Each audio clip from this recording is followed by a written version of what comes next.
New strikes across Tehran tonight as the U.S.-Israeli war on Iran is expanding, systematically destroying Iran's military, blowing up its missiles, and killing its leaders. President Trump saying it could last 4 to 5 weeks. We will easily prevail. We're already substantially ahead of our time projections, but whatever the time is, it's okay. The Pentagon today announcing it's sending more troops and fighter jets to join the operation, which President Trump launched at 3:38 p.m. on Friday. The president directed, and I quote, "Operation Epic Fury is approved. No aborts. Good luck," close quote. But the war is also spreading to new countries with new risks. In Saudi Arabia, drones targeting the U.S. embassy in the capital, Riyadh, a fire breaking out there. A Saudi official telling NBC News there were no injuries. In Kuwait, 3 U.S. fighter jets were shot down and seen plummeting from the sky. The Pentagon said it was friendly fire, that the jets were hit by Kuwaiti missile defense systems. The crews all ejected and survived. In this video, you can see a parachute on the ground and what appears to be an American pilot in the back of an SUV, looking healthy but rattled, as the Pentagon announced at least 6 American service members have been killed. The Pentagon saying it now has total air superiority over Iran, allowing the U.S. to hunt down the missile launchers Iran is using to carry out attacks, including against Israel, where an Iranian missile made it through air defenses this morning. Prime Minister Netanyahu touring a town where 9 Israelis were killed by another Iranian strike. Iran is not just hitting Israel, but multiple Arab countries. Iranian fighter jets attacked Qatar, but were shot down, according to the Qatari military. In Bahrain, Iranian drones hitting residential high-rise buildings. In Kuwait, the international airport damaged by an Iranian drone strike. And tonight, Iran targeting Saudi Arabia, with damage seen in these oil fields. The Washington Post reporting over the past month, Saudi Arabia's Crown Prince Mohammed bin Salman has urged President Trump to attack Iran, according to 4 people familiar with the matter.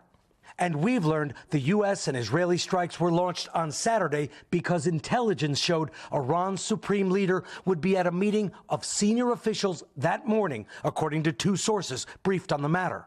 In addition to Ayatollah Khamenei, the U.S. says 49 leaders from the Iranian regime have been killed. Iran has not confirmed all of the deaths. We also projected 4 weeks to terminate the military leadership, and as you know, that was done in about an hour, so we're ahead of schedule there by a lot. While inside Iran, officials say a girls' school was hit this weekend with dozens killed. The U.S. says it's investigating. There have been demonstrations supporting the Iranian regime, but also Iranians celebrating the death of the Ayatollah, his government deeply unpopular among many Iranians. All as President Trump laid out the objectives of the U.S. mission. We're destroying Iran's missile capabilities, and you see that happening on an hourly basis. Second, we're annihilating their navy. We've knocked out already 10 ships. They're at the bottom of the sea. Third, we're ensuring that the world's #1 sponsor of terror can never obtain a nuclear weapon. And finally, we're ensuring that the Iranian regime cannot continue to arm, fund, and direct terrorist armies outside of their borders. President Trump saying Iran walked away from negotiations, but a senior negotiator directly involved tells NBC News talks were making progress and were scheduled to resume. For now, no U.S. ground troops appear to be involved, although the Pentagon is not ruling them out. This is not Iraq. This is not endless. I was there for both. We'll go as far as we need to go to advance American interests, but we're not dumb about it. You don't have to roll 200,000 people in there and stay for 20 years. While Secretary of State Rubio suggesting this operation is about to intensify. The hardest hits are yet to come from the U.S. military. Richard and his team join us live tonight from a bombed-out building there in Tel Aviv. And Richard, Israel and U.S. forces still very much on alert tonight as Iran continues to fire. And now there's a new warning tonight from the State Department. There is, Tom. Good evening. This building was hit by an Iranian missile. One woman was killed. And you can see that even with the risk, even with ongoing attacks against this city, construction crews are here clearing away debris. And the State Department just a short while ago issued a warning to American citizens to evacuate from 14 countries in the Middle East, including Israel, Jordan, Saudi Arabia, and Egypt. Richard Engel with that new warning tonight. Richard, we thank you, and we're learning more about how this military operation unfolded and where it's going from here. Our senior national security correspondent, Courtney Kube, joins us live now. And Courtney, you have details about President Trump giving the military the final order to proceed? Yeah, that's right, Tom. The first wave of strikes began with Tomahawks fired from Navy ships and long-range precision munitions fired from aircraft outside Iran, taking out air defenses and paving the way for manned aircraft. Next up, B-1 and B-2 bombers began flying in, striking hardened underground missile sites and vertical silos with huge bombs to penetrate deep underground. Over 1,200 targets already hit. President Trump saying a big wave is still to come, and while officials won't speculate, one possibility remains the nuclear program, which so far has not been struck.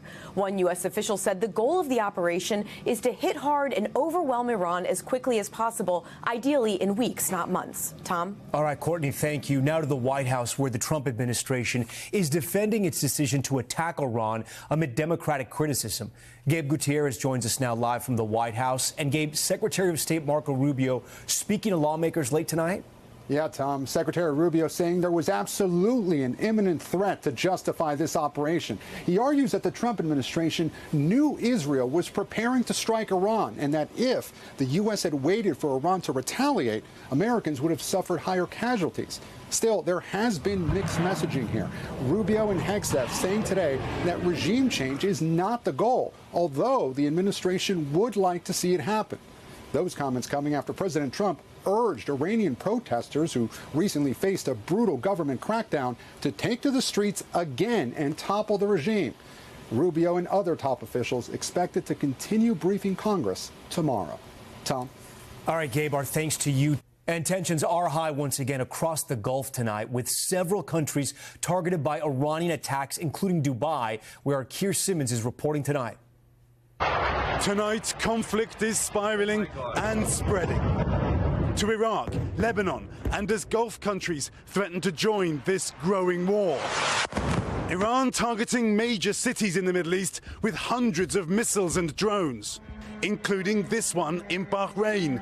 First the buzz, then the blast. Dubai's iconic hotels hit, many Iranian munitions still being shot down today. Here, a burst of smoke beside the world's tallest building, and the moment of impact at another hotel. And I just heard this really loud bang. Alex Bouquet, who runs an American firm, fled to an Airbnb in the desert. We grabbed our passports as well. And we just started driving off. This was Dubai Airport over the weekend and nearby Abu Dhabi. Thankfully, passengers have been evacuated. Thousands of flights cancelled in a region that is a critical hub for the world's commercial airlines. Sarah Metty from Tennessee is in Dubai for her 20th wedding anniversary. She found herself filming munitions exploding outside their hotel. What are you thinking when you're filming this? That I've got to be in a dream. This can't be real. I never in a million years thought this would happen. They've been urged to stay inside. I just want to get home to the kids. I miss them terribly. Iran's objective in all this, to pressure its neighbors, to tell Washington, call off the war. And this is far from over. Keir Simmons joins us live from Dubai. And Keir, I'm being told there are now new attacks in Dubai tonight. That's right, Tom. I just heard a series of loud booms echo across this city. Another barrage of missiles from Iran. Tom, tens of thousands of Americans live in this region.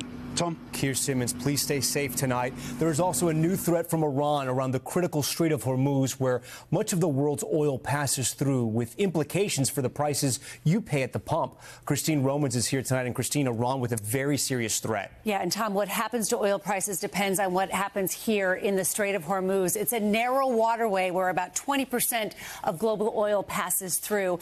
And tonight, Iranian state media is saying Iran will set fire to any ship trying trying to pass through here. You can already see shipping there at a virtual standstill. Oil prices jump today, and every dollar that oil prices rise translates to about 2.5 cents for a gallon of gas. That means, for example, $10 spike in oil, 25 cents at the pump, and American wallets are already feeling this, Tom, these surging oil prices. The national average for a gallon of regular gas today topping $3. Secretary of State Marco Rubio says the administration anticipated this and will announce steps to mitigate it tomorrow. Okay, we'll see what that plan is all about. Christine, thank you. We thank you for watching. And remember, stay updated on breaking news and top stories on the NBC News app or watch live on our YouTube channel.